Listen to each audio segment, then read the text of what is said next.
Edi Rama donë të gjak për të shpëtuar Plaçken dhe Lubin. Plaçken që ka vjedh vetë dhe Lubin.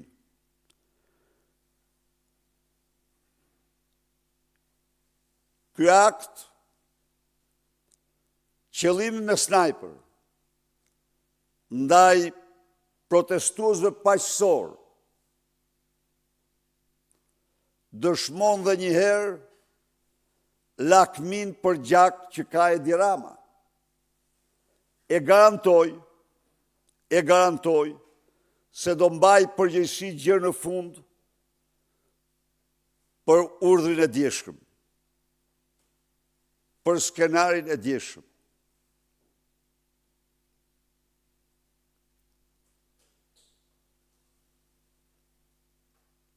Jo vetëm kaq. Policia përdori mjete piroteknike, përveç gazit dhe ujit. Përdori mjete piroteknike kundër demonstruesve.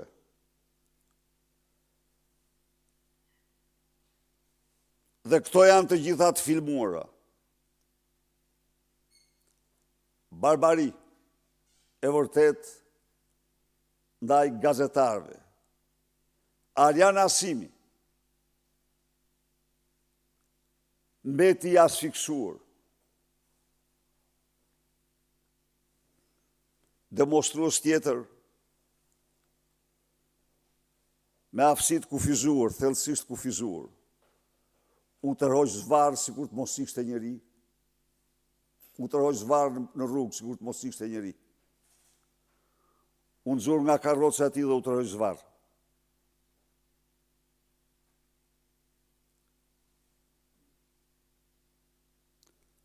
Gazetarve u hodhen me qëllim sasirat nda gazi që të mos mund të kryenin funksionet e tyre. Ndaj një operatori të News 24 është hedhur mjet piroteknik, sipas gjitha dhënave, që është hedhur nga ana e policisë drejt tij, kjo është e sigurt. Por cili ishte mjeti mbetet për të vërtetuar. U arrestuan, u ndaluan, u shoqëruan 25 vetë, nga të cilët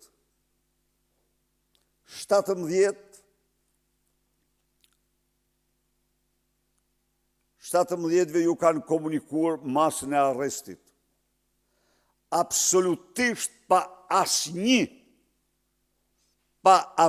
fakt.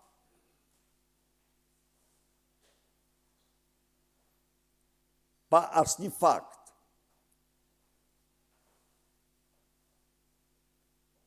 Pa asnjë incident. Thjesht i kanë kapë për numër. Këta janë Joel Korbi, Rej Bogdani, Joel Korbi 17 vjetë, Rej Bogdani 16 vjeç, Orest Halilaj 17 vjeç, Krëshnik Kastrati 16 vjeç, Zeni Guraj 16 vjeç.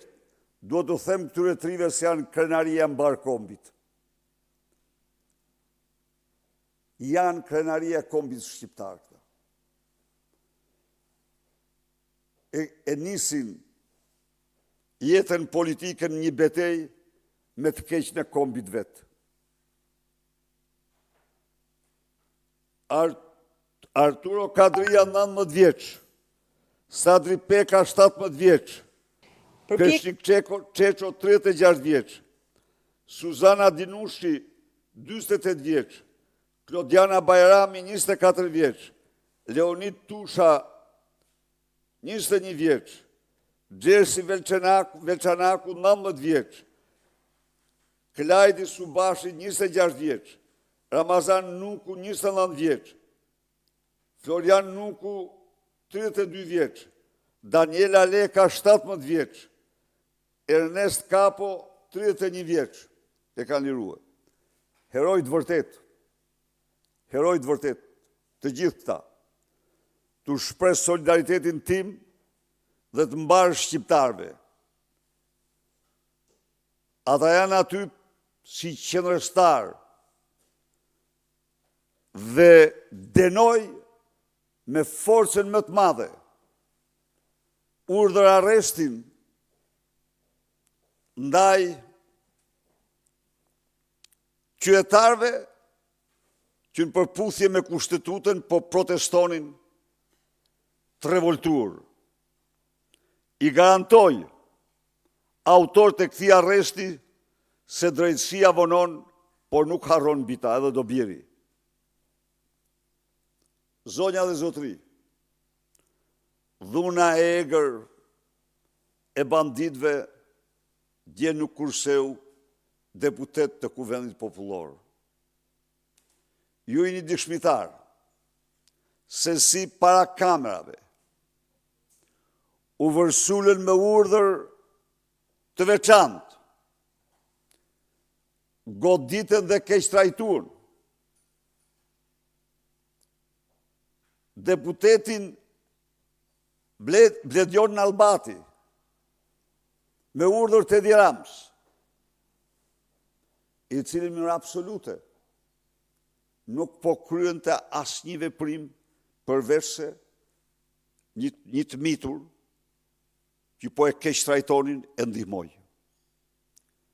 Akt kriminal, akt politik kriminal. Goditja e Bledjon Nallbatit, goditja publike, përpjekja për ta asfiksue me gaz në fytyrë, për bën një krim të shëmtuar, një akmarrje primitive të Edi Ramës ndaj deputetit guximtar, Bledjon Nallbati. Qëndrim brutal, të dhunshëm, kriminal, kanë mbajtur ndaj deputetit Zia Ismaili, doktor Zia Ismailit, i cili edhe ai po protestonte krejtësisht në përputhje me standardet tona të protestës, të revoltës paqësore.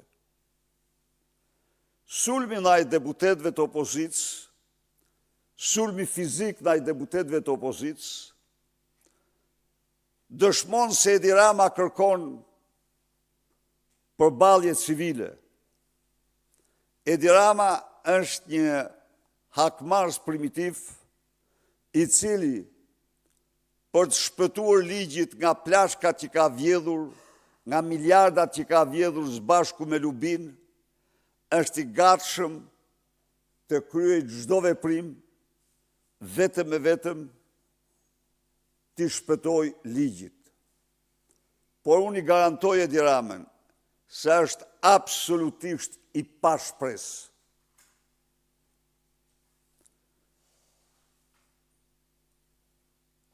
Ajo kryengritje paqësore e 10 shkurtit faktoi pikërisht këtë. Edi Rama është i pashpresë.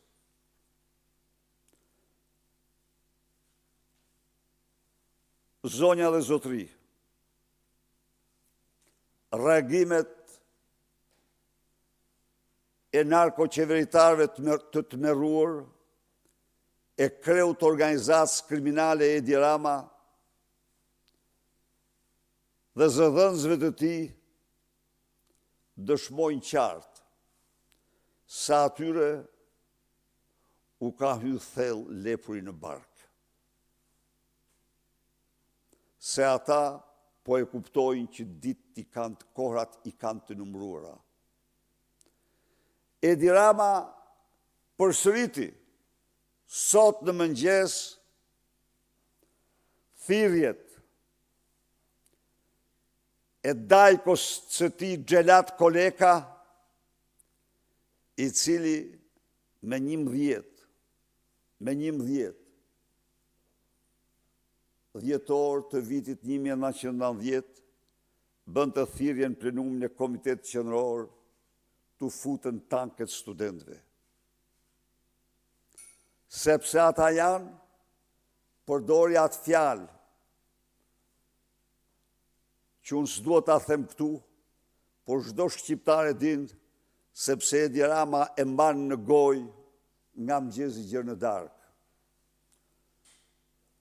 Edi Rama, pra, sot në mëngjes, përdori fjalorin e dajos ti gjelat kundër protestuesve. Një popull të tërë e quajti me ato fjalë për të cilat jam i sigurt se shqiptarët do të japin ndëshkimin e merituar. Sot,